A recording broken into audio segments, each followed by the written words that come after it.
근데 맨날 이랬다 저랬다. 언제는 또 가면은 막상 또 은퇴를 하고 어디 시골이나 가면 반드시 행복하지도 않을 것 같다. 사람은 누구나 그런 거지. 그렇죠. 좀 그 얘기 그만해. 백희가 진짜. 아니, 그러니까 지금 그 얘기는 다 편집돼. 어릴 때 제가 공부 잘한 편이었어요. 좀 잘한 편이었는데, 아이고, 저 부모님들 형편을 보고 스스로 이제 나는 진학 안 하겠다. 기술을 배우든지 하겠다. 부모님들은 빚이 적고 힘들어도 교육을 시키려 했는데, 내가 이래 볼 때 형들도 많고, 내가 볼 때 도저히 어린 나이에도 그게 보이더라고. 뭐 가난한 것이. 그래서 내까지 배우면 엄마가 너무 힘들겠다 해서 스스로 이제 그 아버지 나 그 공부하기 싫다. 그리고 조금 좀 짠한 스토리가 있는 게 제가 얘기를 많이 들었는데 아버지가 이제 그 초등학교 이제 졸업하던 즈음에 이제 자는데 부모님이 이렇게 옆에서 얘기하는 걸 들으셨대요. 할아버지 할머니가 저한테는 이제 우리 대호가 이제 내년에 곧 있으면 중학교에 올라가는데 돈은 또 어디서 구하냐고 그 얘기 나누시는 걸 자다가 잠결에 들으신 거예요. 할머니 할아버지는 그 얘기를 듣는 걸 몰랐던 거죠. 그래서 그 얘기 듣고 그 다음에 이제 아빠가 그렇게 얘기하셨다고 하더라고요. 그 얘기는 눈물 난다. 지금도 진짜로 공부를 하고 싶었거든요. 얘 말 맞더라. 부모님, 나는 우리 집이 제일 부자인 줄 알았어요. 어릴 때는? 어릴 때. 그런데 엄마 아빠가 가난한 거예요. 가난한 거예요. 자식은 10남매니까 자식은 많고. 막 너무 슬퍼서 나이가 70인데 그때 생각 지금도 눈물이 나요. 제일 힘들던 거는 옛날에 그는 일을 하면은 그 업자분들이 돈을 잘 안 줘요. 떼이는 게 많아요. 많이 떼었어요. 일하는 거는 정말로 재미가 있는 거 열심히 살았는데 일을 하다 보면 이렇게 좀 이렇게 물건을 먼저 내어주고 나중에 돈을 받게 되는 경우가 있어요.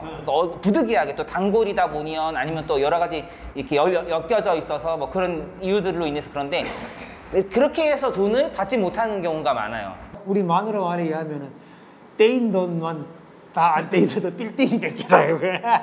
그리고 또 힘든 부분은 그냥 일이 막 밀려올 때는 꼭 또 그걸 막 해야 되다 보니까 야간도 많이 하고 뭐 일요일도 일하고 새벽에 6시에 나가고 밤 12시, 1시까지 할 때가 흔했거든요. 일 바쁠 때는. 저희만 그런 게 아니라 이런 나무 계통의 사람들이 다 그렇게 일하고 살았어요. 전성기였고 땀 흘린 만큼 버는 직업이기 때문에 또 일 안 한 만큼 못 벌고 그게 약간 농부 같다는 생각을 했었거든요. 근데 저는 그런 제 어떤 직업적 성향이 저 성격이랑 되게 맞는 것 같아서 되게 좋아요. 그냥 저는. 하긴 나도 일이 하는 재미가 없으면 그래 못 살았지. 일하는 과정은 뭐 힘든다든가 뭐 지겹다든가 이런 게 없지. 엄청 재미지. 시간이 가는 줄을 모르죠. 일을 할 때 되게 좀 몰입해서 하는 게 있거든요. 아버지도 그렇고. 우리 아들이 뭐 조울증이 좀 있어요. 조울증이라는 거 맞아요? 예. 저는 좀 만성 조울증이 있어요. 만성 조울증. 조울증이라는 얘기 아는 사람은 알겠지만도 그 부모 입장에서는 엄청난 힘든 일이에요. 겪어보지 않은 사람은 몰라요. 이 아들이 이걸 함으로 인해서 벗어난 듯한 그런 기분이 들어요. 재밌어하고 막 몰두하고 엄청나게 잘하니까 내가 그 어떤 그런 그 고통에서 벗어나는 사실 또 벗어났고. 왜냐하면 뭐 이렇게 보통 술을 많이 마신다거나 뭐 이렇게 좀 방황을 하고 뭐 그런 것들을 자꾸 이렇게 하면 더 이렇게 좋지 못하잖아요. 그런데 어떤 뭐 예술 그리고 뭐 그림, 미술 이런 정서적으로 좋고 좋은 취미가 될 수 있고 그런 또 저희 꿈이 되기도 하고 그런 것들을 이제 되게 이 공간에서 즐기면서 사람들과 만나고 교류하는 모습이 되게 이제 안심이 됐다 이거죠. 그래서 나는 너무 행복해요. 얘가 이걸 함으로 인해서. 저도 그렇고요. 저도 정말 어떤 그 감옥에서 해방된 기분이에요. 얘가 이걸 함으로 인해서.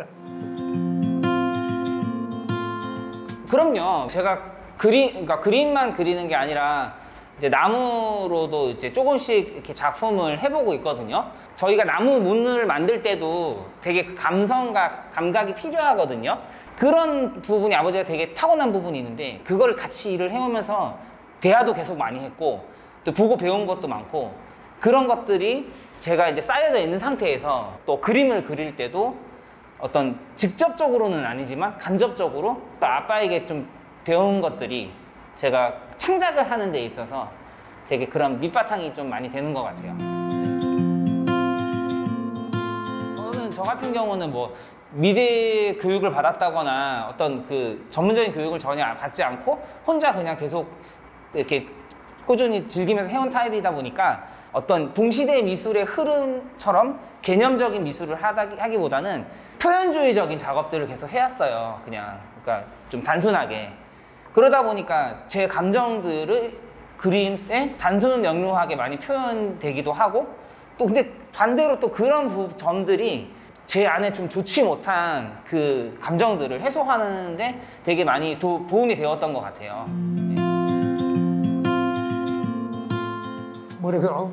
자기 자식을 사랑하지 않는 부모가 어디 있겠어요. 그러나 좋을 적에 엄청 힘들었는데 이 그림을 그리고 이 극복해 나가는 자기 개발을 위해서 노력하는 그게 너무 장하고 너무 고마워요. 정말 진짜 이렇게 요만큼씩 점진적으로 좀 좋아졌어요. 근데 그 과정에는 아버지의 정말 큰 노력도 있었고 또 주변에 어떤 도와주신 분들도 많았고 그런 것들을 쭉 지켜봐 오시면서 지금은 좀 그래도 되게 많이 좀 뿌듯해 하시는 것 같아요. 네. 내가 죽을 때까지 힘들 줄 알았는데 아무리 힘들어도 이해하고 사랑으로 다독거리면은 나을 수 있다는 것을 예를 통해서 알려드리고 싶어요. 아, 정말로 고맙다. 네가 진짜 고맙다. 일단 아버지가 건강이 허락하는 한 계속 같이 일을 할 거고요. 그리고 아버지가 은퇴하시더라도 저는 죽을 때까지 계속 목공소를 할 생각이에요. 그리고 목공소 옆에 있는 이런 갤러리도 계속 같이 여건이 되는 한 계속 해나가고 싶어요. 아니, 나는 솔직한 말로 내 생각은 은퇴하고 어디 절에 들어가거나 내 개인적인 뭐 이런 수양을 하고 싶은데 얘가 아직은 물러주면은 조금 부족한 감이 있는 것 같아. 근데 맨날 이랬다 저랬다 언제는 또 가면은 왜냐면은 아버지는 이렇게 말씀을 이렇게 하시는데 어느 날은 또 막상 또 은퇴를 하고 어디 시골이나 가면 반드시 행복하지도 않을 것 같다 그런 얘기. 그러니까 마음이 맨날 왔다 갔다 하세요. 사람은 누구나 그런 거지. 그렇죠. 네가 전공 그걸 살려서 괜히 못하는 걸 막 좀 힘쓰기보다 네가 잘할 수 있는 부분 너도 즐겁고 손님도 즐겁고 살아갈 수 있다 이거지. 또 제가 생각하는 그 목공소의 모습이 있는데 이제 저는 이제 아버지와는 좀 다르게 수입이 좀 줄어들더라도 말씀하신 대로 저가 좀 할 수 있는 좀 저가 잘할 수 있는 것들을 특화해서 이제 하되 좀 한가할 때는 아버지는 한가할 때도 일을 끊임없이 하셨거든요 평생. 저는 한가할 때는 이제 그림도 그리고 뭐 나무로 작품도 만들고 그렇게 하다가 또 일이 들어오면 또 잠깐 접어놓고 일 좀 하다가 좀 이렇게 그런 삶을 살아나가고 싶어요. 그런 목공소를 해나가고 싶어요.